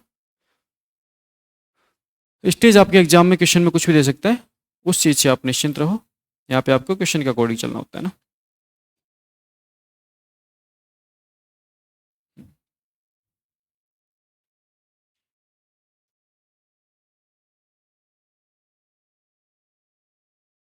अब देखो, अब यहाँ पे पाइपलाइन के अंदर कुछ प्रॉब्लम्स की बात करते हैं जिसको हम बोलते हैं पाइपलाइन हजार्ड्स। हम बात करते हैं पाइपलाइन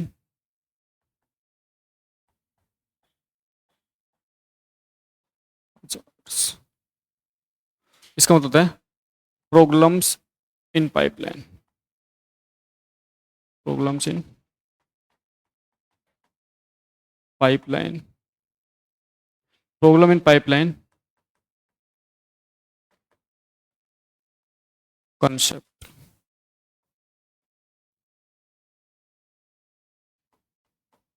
अब आपको यहाँ पे देखना है कि पाइपलाइन कॉन्सेप्ट में प्रॉब्लम कैसे होती है, जिसको बेसिकली हम पाइपलाइन हजार्ड के नाम जानते हैं। देखो पाइपलाइन हजार्ड में बेसिकली 3 टाइप के हजार्ड्स आपके हो सकते हैं, structured hazard, data hazard, control hazard, ठीक। 3 टाइप के आपके पाइपलाइन के अंदर आपके हजार्ड्स हो सकते हैं, स्ट्रक्चर्ड,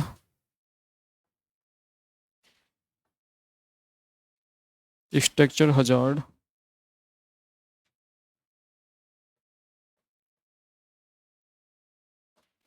फिर बात करते हैं डेटा हजार्ड,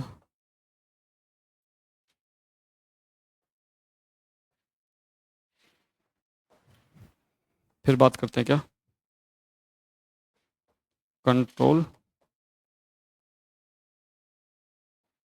हजार्ड। और इसमें सबसे इंपॉर्टेंट जो होती है वो डेटा हजार्ड होती है। सबसे इंपॉर्टेंट क्या होती है? डेटा हजार्ड होती है, ठीक है। सबसे इंपॉर्टेंट जो कॉन्सेप्ट होता है वो किसका होता है? Data hazard. हजार्ड मतलब प्रॉब्लम्स है ना, यहाँ पे प्रॉब्लम्स को ही हम क्या करें? हजार्ड कहते हैं, ठीक है, प्रॉब्लम्स। अब समझो देखो, अब एक बार डेटा हजार्ड जो प्रॉब्लम्स है उसको हम देख ही लेते हैं, डेटा हजार्ड प्रॉब्लम होती क्या है, ठीक है। तो हम बात कर लेते हैं कि हमारे पास यहाँ पे जो प्रॉब्लम्स हैं जिसको हम कह रहे हैं क्या, जिस प्रॉब्लम क्या करें हम? Data hazard.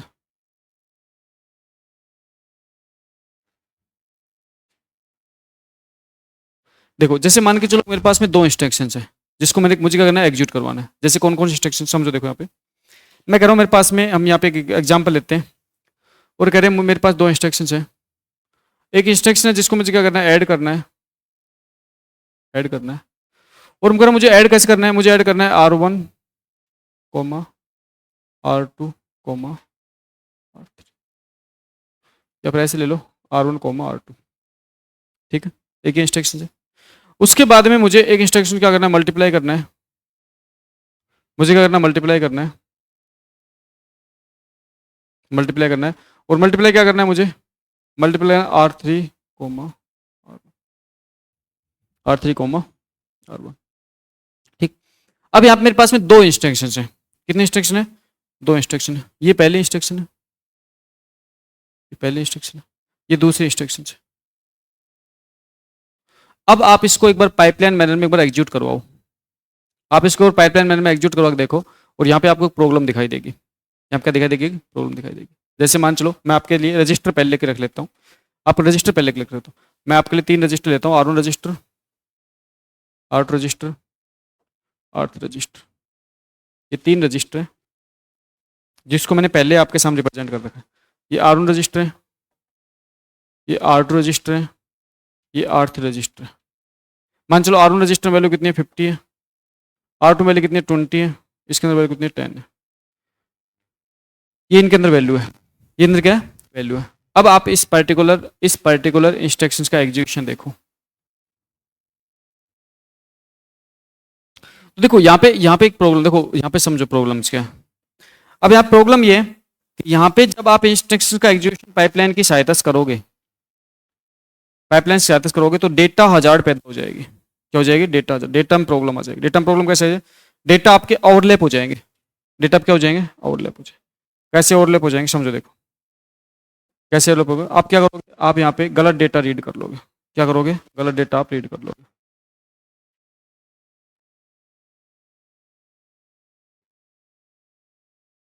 आप गलत डेटा क्या करोगे? रीड कर लोगे।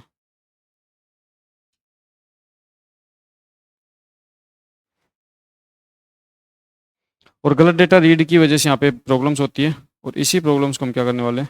देखने वाले हैं। देखो पॉइंट समझो। यहाँ पे बेसिकली मैं कह रहा हूँ ये हमारी क्या होती है? स्टेज होती है। S1 स्टेज है, S2 स्टेज है, S3 स्टेज है, S4 स्टेज है, S5। ये साइकिल है। ये पहली साइकिल है, दूसरी साइकिल है, तीसरी साइकिल है, चौथी साइकिल है, पांचवी साइकिल है, छठी साइकिल है, सातवीं साइकिल है। ठीक। अब सबसे पहले इंस्ट्रक्शन की बात करें तो यहाँ पे हम कह लें, यहाँ पे हम कह रहे हैं पहले इंस्ट्रक्शन क्या गया? फैच किया गया। पहले इंस्ट्रक्शन को फैच किया गया।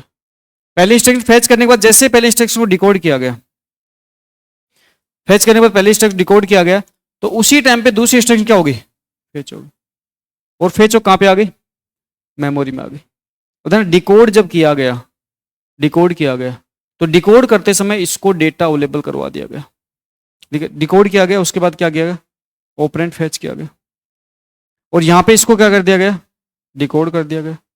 अब जब इसको ऑपरेंड फैच कर रहे हैं तो ऑपरेंड फैच के टाइम पे यहाँ पे जो इसको डेटा अवेलेबल हो रहा है, यहाँ पे पहले इंस्ट्रक्शन बात कर रहा हूँ मैं, I1 की बात कर रहा हूँ। I1 का जो डेटा अवेलेबल हो रहा है वो R1 में कितना हो रहा है भाई? 50। R2 में कितना हो रहा है? ये R1 है, ये R2 में कितना हो रहा है? अब देखो यहाँ पे ध्यान रखना, यहाँ पे इस इंस्ट्रक्शन क्या कर दिया गया? इस इंस्ट्रक्शन क्या कर देगा? ऑपरेंड फैच कर देगा। अब जब जैसे इंस्ट्रक्शन ऑपरेंड फैच होके आगे बढ़ेगी, ऑपरेंड आगे किसके लिए?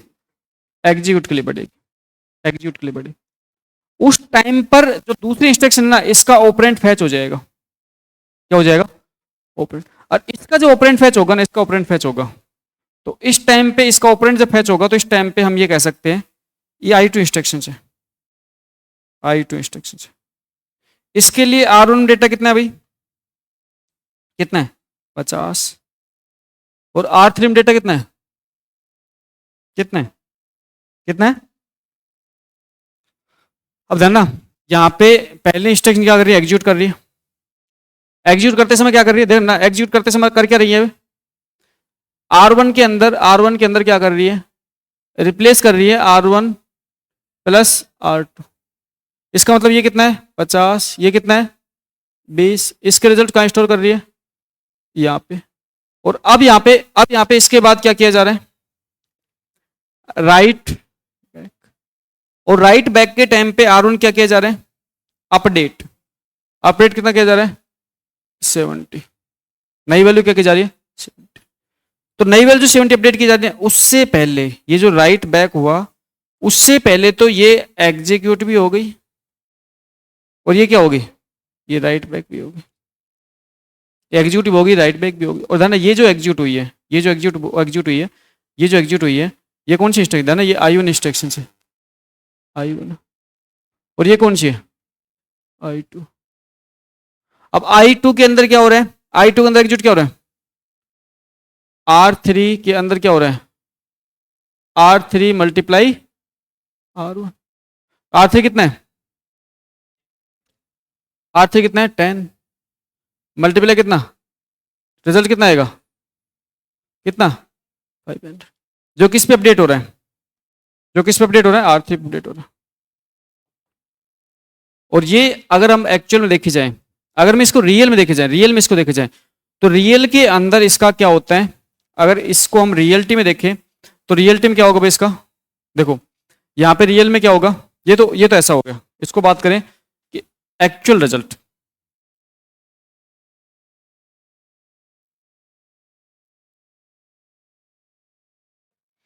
क्या आना चाहिए, एक्चुअल क्या आना चाहिए, R1 के अंदर ऐड हो रहा है क्या, R1 प्लस R2, तो R1 प्लस R2 कितना हो रहा है 50 और 20 कितना 70।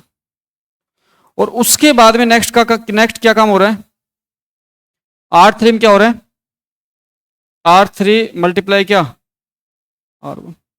और यहां पे R3 की वैल्यू कितनी है, R3 की वैल्यू कितनी है 10, और R1 की वैल्यू कितनी है 70। और रिजल्ट कितना आना चाहिए, रिजल्ट 700 आना चाहिए। रिजल्ट क्या आना चाहिए 700, क्या आना चाहिए 700। एक्चुअल में रिजल्ट आपका 700 आना चाहिए, लेकिन अर्थ में रिजल्ट क्या आ गया 500। क्यों आया, डेटा हजार्ड, क्यों आया डेटा हजार्ड, आपने उस डेटा को पहले ही रीड कर लिया जो आपके बाद में अपडेट होने वाला है। इसका मतलब है इस टाइप का जब डेटा आपका रीड हुआ है तो इसको बोलते हैं डर्टी रीड। क्या बोलते हैं, डर्टी रीड। डर्टी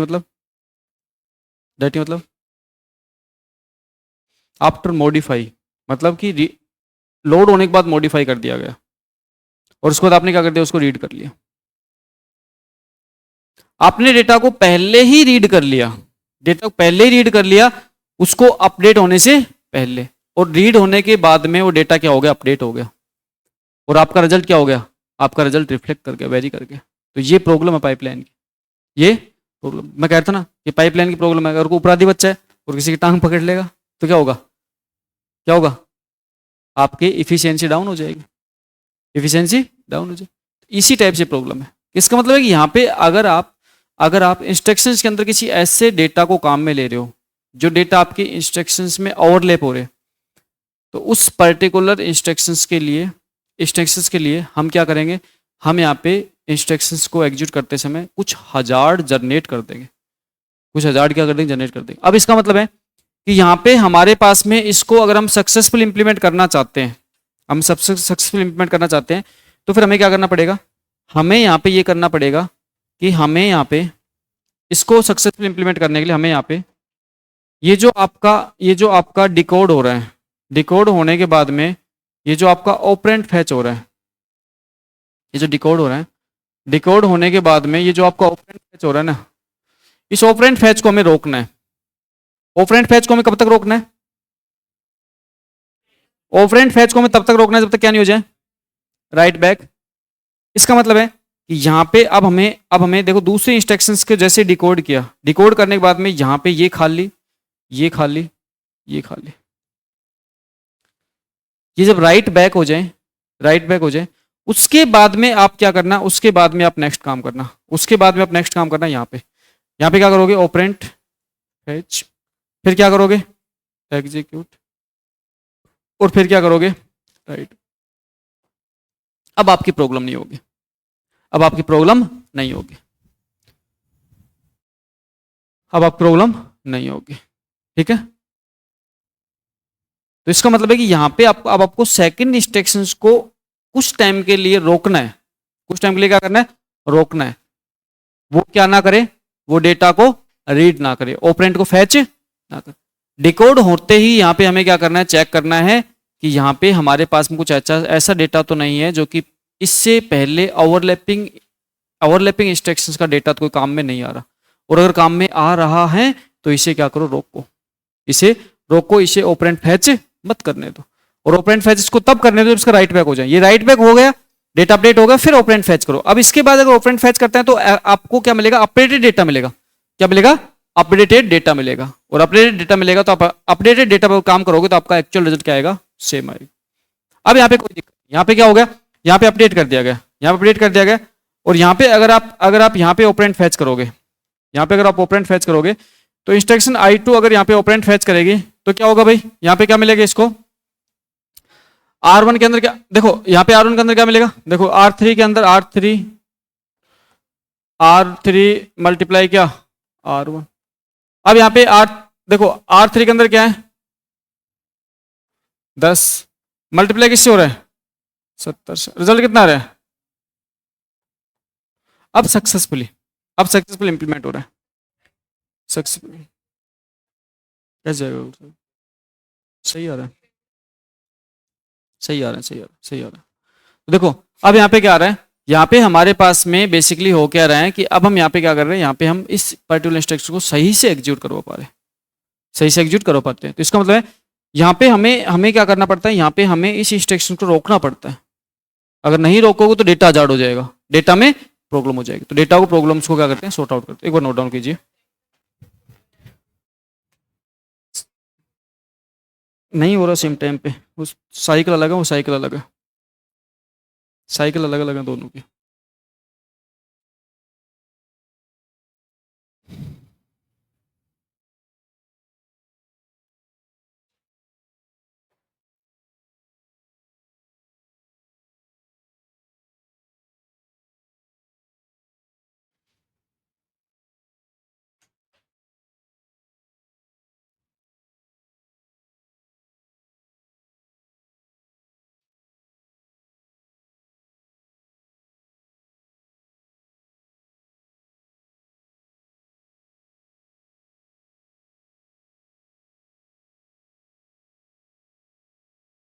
ये समझते हो ना क्यों हो रहा है?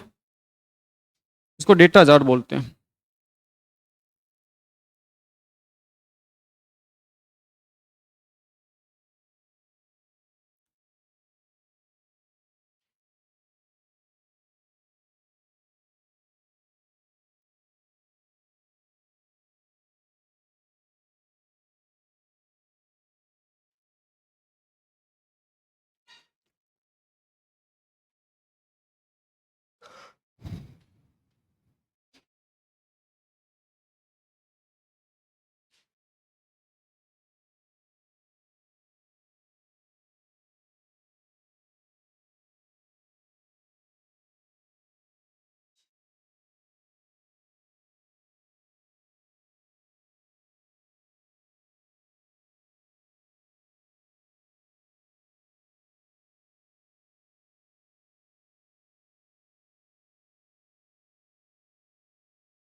हो गया? नोट डाउन हो गया?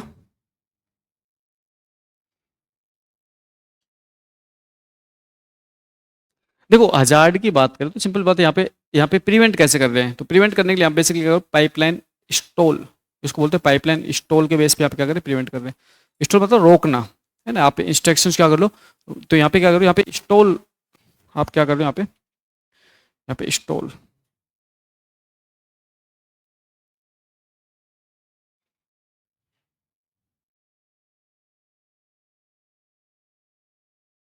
इसके देखो सॉल्यूशन ऐसे अलग अलग होते हैं। ये सॉल्यूशन है, इसको बोलते हैं पाइपलाइन स्टॉल सॉल्यूशन, जिसमें क्या करते हैं, जिसमें हम दूसरी इंस्ट्रक्शन जो कि आपके पहले इंस्ट्रक्शंस के रिजल्ट्स पे या डेटा डिपेंड होती है, उस इंस्ट्रक्शन का क्या कर लेते हैं, हम थोड़ी देर के लिए रोक लेते हैं, थोड़ी देर के लिए उसके लिए हम स्टॉल डाल के और क्या कर देते हैं, उसको रोक लेते हैं। एक होता है कि हम कहते हैं कि यहाँ पे हम बिना राइट बैक किए डायरेक्टली डेटा हम बीच में दे देते हैं। यहाँ पे मान के चलो ये इंस्ट्रक्शंस बिना एग्जीक्यूट किए, मतलब बिना राइट बैक किए अगर डेटा बीच में दे देती है तो वो भी एक सॉल्यूशन हो सकता है। ठीक है, इस टाइप से आपके अलग अलग टाइप के यहाँ पे सॉल्यूशन भी होते हैं आपके पास, है ना।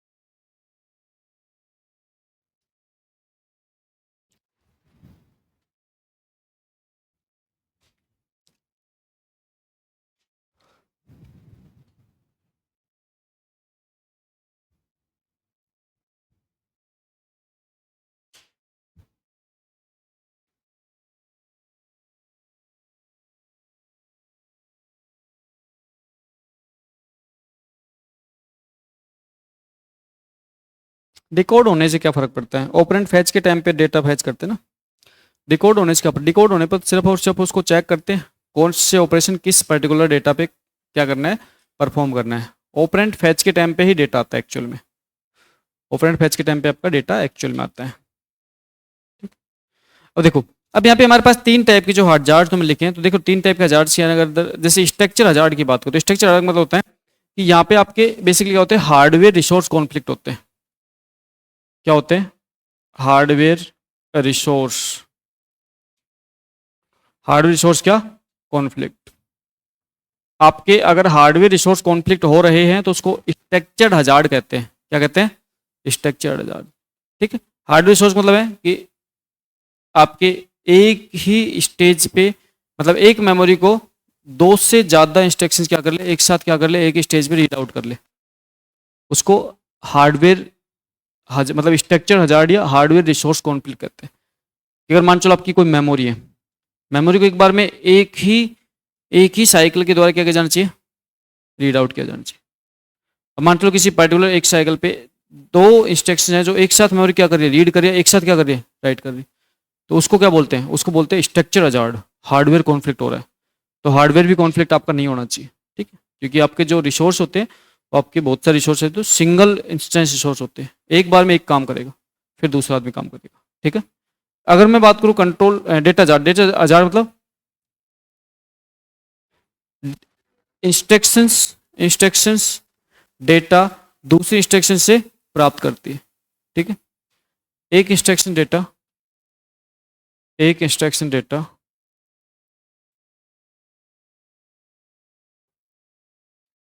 एक इंस्ट्रक्शन का डेटा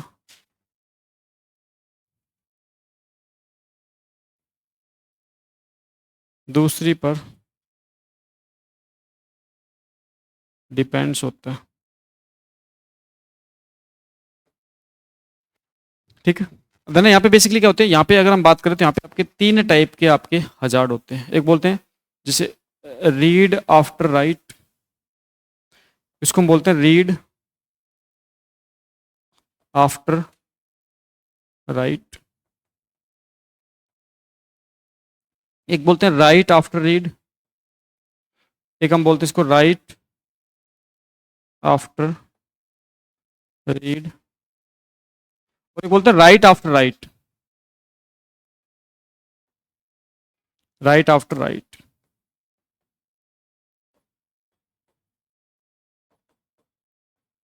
राइट आफ्टर, यानी तीन टाइप के कॉन्फ्लिक्ट होते हैं आपके किसमें, डेटा हजार्ड में। डेटा हजार्ड में बेसिकली आपका जो कॉन्फ्लिक्ट होता है वो तीन टाइप कॉन्फ्लिक्ट हो सकते हैं। ठीक है, ये तीन टाइप कॉन्फ्लिक्ट है जो आपके डेटा हजार्ड में क्या होते हैं, आपके प्राप्त होते हैं आपको। ये आप क्या हो सकते हैं, कॉन्फ्लिक्ट हो सकते हैं। ठीक। और अगर बात करें हम किसकी बात करें, कंट्रोल चार्ट की बात करें, तो कंट्रोल चार्ट कैसे होते हैं भाई, ड्यू टू ब्रांच और jump due to branch and jump instructions. आपकी जो ब्रांच इंस्ट्रक्शन होती है और जंप इंस्ट्रक्शन होते हैं, उनकी वजह से आपका कंट्रोल हजार्ड पैदा हो सकता है। तो आपके लिए बेसिक क्वेश्चन आपके लिए पूछे जाते हैं इनके ऊपर। तो बेसिक क्वेश्चन के बेस पे आपको ये पॉइंट्स, आपको बेसिक पॉइंट आपको ध्यान रखना है।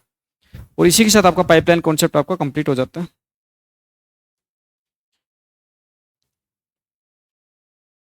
इसी के साथ आपका पाइपलाइन कॉन्सेप्ट क्या हो जाता है, कंप्लीट। अब आपका एक टॉपिक, लास्ट टॉपिक बचता है, जिसको हम बोलते हैं टाइप्स ऑफ सीपीयू, जिसके अंदर हम बात करेंगे stack CPU, accumulator CPU, general register CPU.